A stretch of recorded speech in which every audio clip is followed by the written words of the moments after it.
Baik teman-teman, Assalamualaikum warahmatullahi wabarakatuh. Sehat semua teman-teman kelas 8 SMP Lab School VIP UMJ. Mudah-mudahan sehat selalu ya teman-teman. Dalam lindungan Allah Subhanahu wa taala. Amin Allahumma amin. Dan tetap semangat untuk belajar walaupun belajarnya online lewat video pembelajaran, lewat Zoom atau lewat aplikasi lainnya. Baik teman-teman, dalam pembelajaran bahasa Indonesia pada materi hari ini kita akan membahas tentang teks eksplanasi. Teks eksplanasi. Tolong dibuka sambil teman-teman menyimak video ini. Tolong teman-teman sambil lihat buku paketnya. Dibuka buku paketnya agar lebih terarah. Kemudian buku paketnya agar bisa dimanfaatkan dengan baik. Oke, baik teman-teman, halaman 91. Baik, kita lanjut ya teman-teman. Teks eksplanasi halaman 91. Baik, kita teruskan. Nah, di sini teman-teman kalau udah ketemu di halaman 91, kemudian dibuka satu, yaitu di halaman 92. Tentang mengidentifikasi informasi dari teks eksplanasi halaman 92. Baik teman-teman. Nah, apa sih pengertian teks eksplanasi?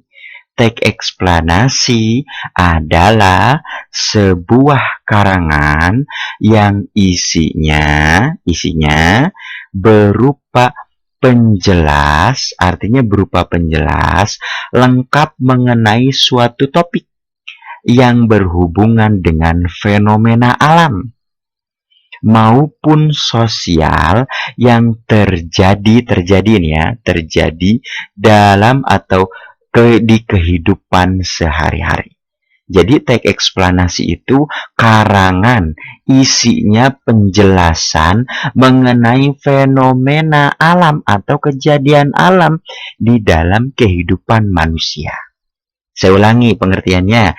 Teks eksplanasi sebuah karangan yang berisi atau berupa penjelasan lengkap. Dijelasin lengkap nih mengenai suatu topik, artinya ada pembahasan.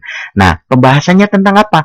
Tentang fenomena alam atau sosial yang terjadi dalam kehidupan sehari-hari.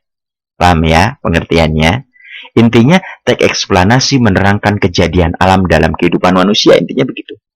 Nah, bertujuan apa? Punya tujuan apa sih teks eksplanasi ini? Teks eksplanasi ini bertujuan memberikan informasi, memberikan info kepada orang, memberikan info sejelas-jelasnya. Berikan info jelas kepada pembaca nih, kepada pembaca. Jadi pembaca itu dikasih tahu, nih ada fenomena alam. Nah itu, agar paham atau mengerti tentang suatu fenomena yang terjadi. Jadi ada sesuatu hal terjadi, kemudian kita terangin ke orang. Paham ya? Tujuannya jadi menginformasikan kepada orang lain ada kejadian alam. Kejadian alam itu apa saja sih? Gempa, banjir, tsunami, angin puting beliung, dan sebagainya, dan sebagainya.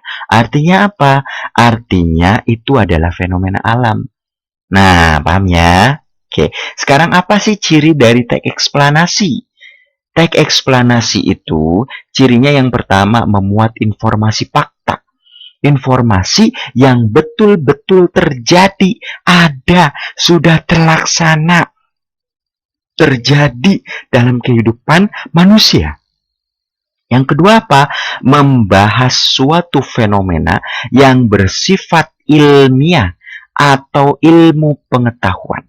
Jadi, teks eksplanasi itu, ciri yang kedua adalah membahas fenomena bersifat ilmuwan, artinya ada ilmunya, gitu. Contohnya kemarin waktu tsunami, ilmunya itu berarti air masuk ke patahan bumi, kemudian langsung menerjang gitu. Nah itu kira itu sesuatu hal yang ilmiah atau pengetahuan atau ada hal-hal yang membuat kita menambah ilmu pengetahuan.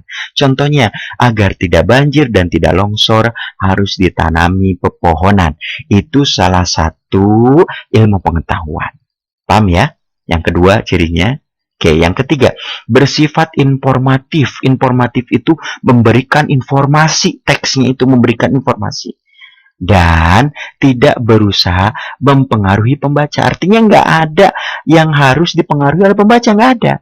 Artinya hanya berikan info, gitu ya, untuk mempercayai hal yang dibahas di dalam teks. Artinya ada hal yang disampaikan untuk masyarakat berupa informasi benar atau yang sudah terjadi dalam kehidupan manusia. Paham ya? Oke, baik, yang keempat. Ciri yang keempat, memiliki penggunaan penandaan tahapan. Contohnya di sini, pertama yang dilakukan oleh gitu ya penulis gitu. Kemudian seksama, lalu setiap kata atau kalimat sering ada kata yang tidak dipahami gitu ya, adalah tahu menggunakan tata bahasa. Artinya gini, teks eksplanasi ini harus tahu tahapannya apa saja. Kemudian setelah tahapannya diuraikan dengan kata-kata, dengan kalimat yang mudah dipahami, teman-teman. Artinya itu, paham ya? Cirinya ada 4 ya. Oke, baik. Sekarang, agar bisa mengidentifikasi, identifikasi itu bisa menganalisis, bisa mengamati dari teks eksplanasi. Nah, sebuah teks eksplanasi, satu, membaca dengan seksama, artinya baca dengan serius, dengan serius. Kemudian yang berikutnya, memahami kata-kata dan kalimat, dipahami, dibaca ulang, diartikan. Nah, ini kata dan kalimatnya. Yang terakhir apa di sini? Mencari arti kata ketika tidak tahu atau tidak mengerti. Lewat kamus KBBI, lewat kamus bahasa Inggris, lewat kamus-kamus yang lain. Nah, berarti kalau ingin mengidentifikasi, pertama baca dengan benar, dengan sungguh-sungguh. Kemudian perhatikan kata dan kalimatnya. Kalau ada kata dan kalimatnya tidak mengerti, teman-teman cari tahu artinya di kamus dan sebagainya. Paham ya? Itu ciri dan cara bagaimana caranya kita mengidentifikasi teks eksplanasi. Paham ya, teman-teman? Oke, baik, kita teruskan. Oke, berikutnya di sini ada aspek kebahasaan, teman-teman. Ada aspek kebahasaan. Halaman 96. Dibuka, ayo, dibuka halaman 96 buku paketnya. Nah, kata penghubung atau konjungsi. Kata penghubung namanya apa? Konjungsi. Konjungsi, kata hubung. Kata hubung, konjungsi. Paham ya? Nah, kata hubung di sini apa? Kata tugas yang menghubungkan antar klausa. Klausa itu maksudnya gini, teman-teman. Klausa itu terdiri dari S dan P. Gitu ya. S dan P. Subjek dan predikat. Contohnya gini misalnya. Ceta tidur. Nah, ceta jadi subjek, predikatnya tidur. Itu klausa, bukan kalimat. Karena terdiri dari dua, subjek dan predikat. Paham ya? Oke, antar klausa berarti konjungsi itu menghubungkan antara klausa. Tadi, ceta tidur dan adik berenang. Nah, sama-sama klausa dan di situ adalah konjungsi. Paham ya? Oke, kemudian menghubungkan klausa, kalimat tahu ya, SPO minimal, subjek, predikat, objek. Misalnya Panji bermain bola dan Paris bermain sepeda. Itu antar kalimat, antar paragraf, tahu ya paragraf. Dihubungkan oleh konjungsi. Biasanya terletak di tengah kalimat. Ya, memang konjungsi itu di tengah-tengah karena menghubungkan kalimat, menghubungkan klausa dan yang lainnya. Paham ya? Oke, di sini konjungsi di sini ada 3, teman-teman. Konjungsi di sini kata hubung sebab atau kausal. Kausal itu sebab, sebab itu kausal. Apa di sini? Suatu peristiwa terjadi karena suatu sebab tertentu. Bila anak kalimat menggunakan sebab, maka induknya akibatnya. Sebab sebab, itu, karena, dan karena itu. Nah, di sini kalau peristiwanya terjadi, nah, karena suatu sebab, bila anak kalimat menggunakan sebab, maka induk kalimatnya akibat. Contohnya gini, karena hujan, Paris menggunakan payung ke sekolah. Paham ya? Nah, sebabnya apa? Hujan. Akibatnya Paris ke sekolah menggunakan payung atau jas hujan. Paham ya? Itu berarti menunjukkan kata hubung sebab. Nah, ada di situ ada karena. Kemudian berikutnya di sini kata hubung akibat atau konsekutif. Apa di sini? Suatu peristiwa yang terjadi akibat hal yang lain. Anak kalimat ditandai konjungsi yang menyatakan akibat, peristiwanya. Kemudian kalau jadi anak kalimatnya ditandai dengan akibat. Contoh gini, Paris kalau hujan, bila Paris menggunakan payung kalau hujan turun. Nah, paham ya? Oke, itu berarti sebab dulu baru akibat dulu baru. Akibatnya tadi Paris menggunakan payung kalau hujan. Paham ya? Nah, baik, berikutnya yang terakhir kata penghubung urutan. Urutan di sini apa? Menyatakan urutan suatu hal, mulai, kemudian, dan sebagainya. Itu ya. Misalnya gini, mula turun hujan, Paris menggunakan payung ke sekolah. Nah, itu kira-kira teman-teman paham ya? Kebahasaan di halaman 96. Paham ya tentang kebahasaannya? Baik. Sambil diperhatikan buku paketnya, teman-teman. Kita teruskan di sini. Struktur, teman-teman. Nah, struktur teks eksplanasi. Dibuka halaman 101. Ayo, dibuka halaman 101, teman-teman. Ayo dibuka, jangan sampai nggak dibuka, diperhatikan video dan buku paketnya. Apa di sini? Teks eksplanasi, teks yang menjelaskan proses terjadinya atau terbentuknya suatu fenomena atau fenomena alam atau sosial. Jadi teks eksplanasi itu teks berisi fenomena alam atau sosial. Nah, apa saja di sini strukturnya? Struktur itu tahu kan bagian-bagiannya.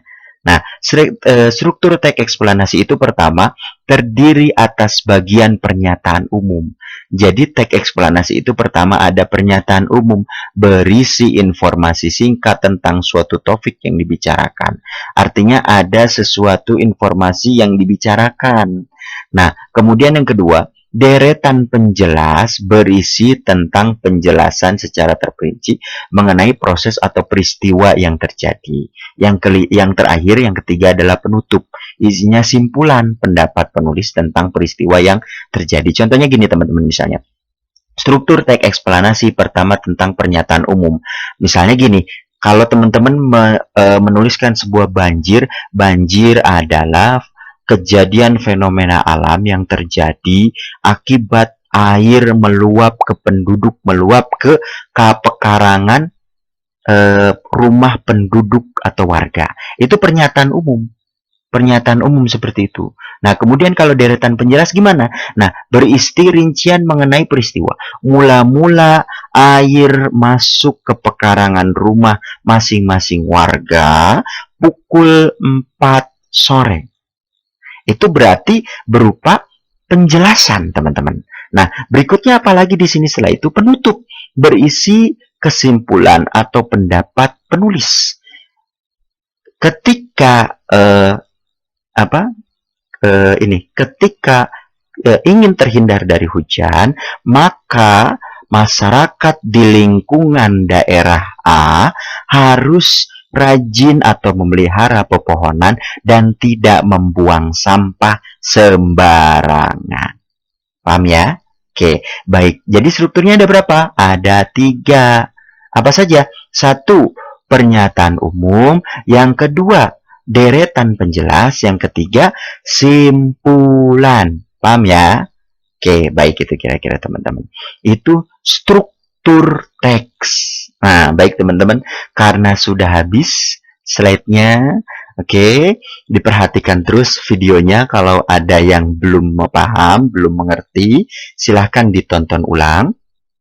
Tugasnya dari teks eksplanasi adalah teman-teman membuat teks eksplanasi. Membuat satu teks eksplanasi dalam Word, kemudian atau dalam buku tulis, kemudian nanti kirim ke saya. Ya, paham ya? Oke, baik. Teman-teman sehat selalu, jaga kondisi, jangan lupa banyak berdoa, mudah-mudahan corona ini cepat selesai agar kita bisa kembali lagi ke sekolah. Ya, teman-teman. Baik. Jadi kalau ada nanti ada yang tidak paham di video ini boleh ditanyakan atau teman-teman tonton ulang. Baik, itu saja teman-teman. Nun wa qalami wa mayasturun. Sehat selalu. Assalamualaikum warahmatullahi wabarakatuh.